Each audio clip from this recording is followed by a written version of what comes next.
Hello everyone. In this video, let us understand the for loop.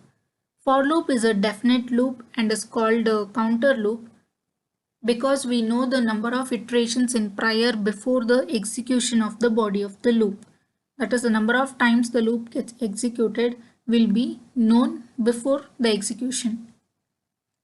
The for loop is an entry control loop because the condition is given at the beginning of the loop and then the statements to be executed after the condition, and those statements will be executed for a particular number of times until the condition holds true. This is the syntax or the format to write a for loop. The for loop has three parts: initialization, condition, incrementation or decrementation. Any variable initialization can be done in the initialization part followed by a semicolon, and condition, the condition that has to be tested to enter into the loop to execute the statements within the loop, that condition is given in the second part. Incrementation or decrementation, the variable values can be incremented or decremented by any value in the third part. This is the standard format to write a for loop. This is how we can write a for loop, and this is the body of the for loop which contains the statements to be executed. This is the syntax for loop. Let's look into the example now. So let us consider an example to understand the working of the for loop. This is the overall structure of the for loop. This is the for keyword followed by initialization, condition part, and incrementation or decrementation. Here we are performing incrementation, and this is the body of the loop. The block of statements within the flower brackets is the body of the for loop. Usually the for loop will be executed in this order. First, initialization will be done, then the condition will be tested, and the third step is executing the statements. If the condition is satisfied, execute the statements, and then finally incrementation or decrementation will be done. This is the steps followed by the for loop in each iteration. The initialization will be performed only once, that is in the first iteration initialization will be done once. After that it will be checking for the condition, execute the statements, incrementation or decrementation. This is how it follows and executes the statements. Let's clearly understand with respect to this example. So initially integer variable I is initialized to 1, then condition is tested. Now I value is 1, so 1 less than or equal to 10, yes, true. Then it goes, executes the statement. If the condition is satisfied, it executes the statement. So loop number and value of I, that is 1, will be executed. So in the output, loop number colon 1 will be executed. Then it will go increment. Still we are in the first iteration.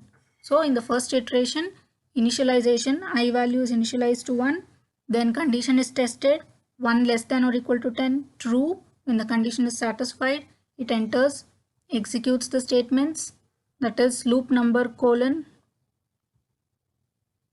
1 will be executed, and then incrementation or decrementation, that is I value is incremented, I becomes 2.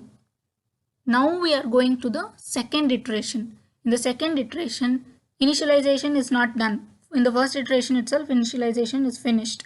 In the second iteration, now the I value is 2. So the I value is tested, 2 less than or equal to 10. Yes, it is satisfied. Executes. Again, loop number 2 will be executed. Loop number colon 2 will be executed. Again, it will go, it will increment the value, I value by 1, that is it becomes 3. Again in the third iteration, I value will be 3, 3 less than or equal to 10, yes, it is satisfied.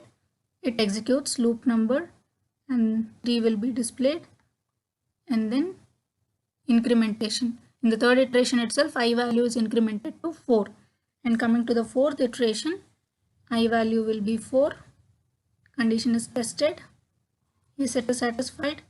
Again loop number 4. Every time it will be like loop number 1, loop number 2, loop number 3, loop number 4 will be displayed. Like this it gets displayed, and finally it will keep increasing the I value by 1 until it reaches 10.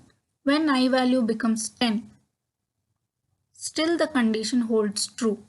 I 10 less than or equal to 10, yes, equal to is there, so yes, it is true, satisfied. 10 equal to 10 is true, so satisfied. Then loop number 10 is also displayed, and then I value is incremented in the 10th iteration. When in the 11th iteration I value becomes 11, so when it becomes I value is 11, the condition becomes false. So when the I value is 11, the condition is false. This statements will not be executed. It will come out of the loop, goes to the next statements within the program. This is how this example works with respect to the for loop.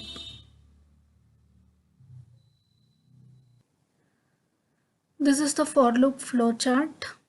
As we have already discussed with the syntax and the example, the for loop has 3 parts, that is initialization, condition, incrementation or decrementation part, and the block of statements, that is the body of the loop, statements to be executed. So the steps followed by the for loop is first initialization, and then condition is tested, and then body of the loop is executed, and then the incrementation or decrementation will be performed. And in the first iteration itself, initialization will be done. After that, the initialization will not be executed. Only once it will be executed, that is in the first iteration. And from the second iteration, after incrementation and decrementation, again the condition is tested. If the condition is true, statements will be executed. Again it goes to the increment or decrementation part. Again it tests for the condition. This loop continues until the condition holds true, and once the condition becomes false, that is if it is false, it will come out of the loop and the next statement within the program will be executed. Out of the for loop, the following statements will be executed.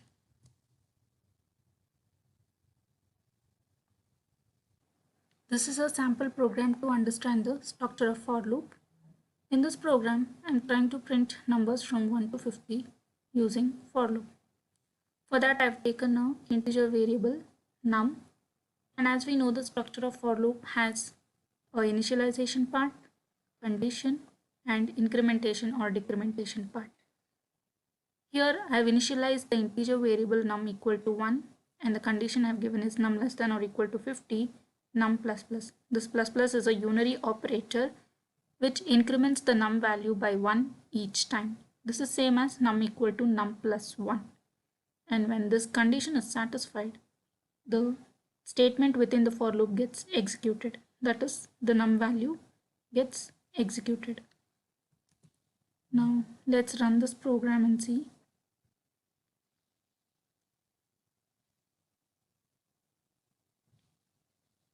See, it is printing numbers from 1 to 50.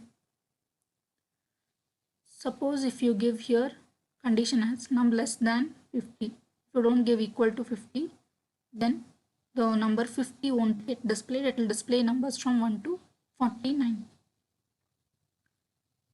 For the same for loop, you can even print multiples of 5 up to 50.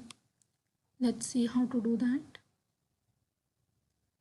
Here I'll start from 5 and increment the value each time by 5.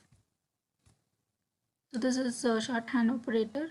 This is nothing but num equal to num plus 5. Let's run this.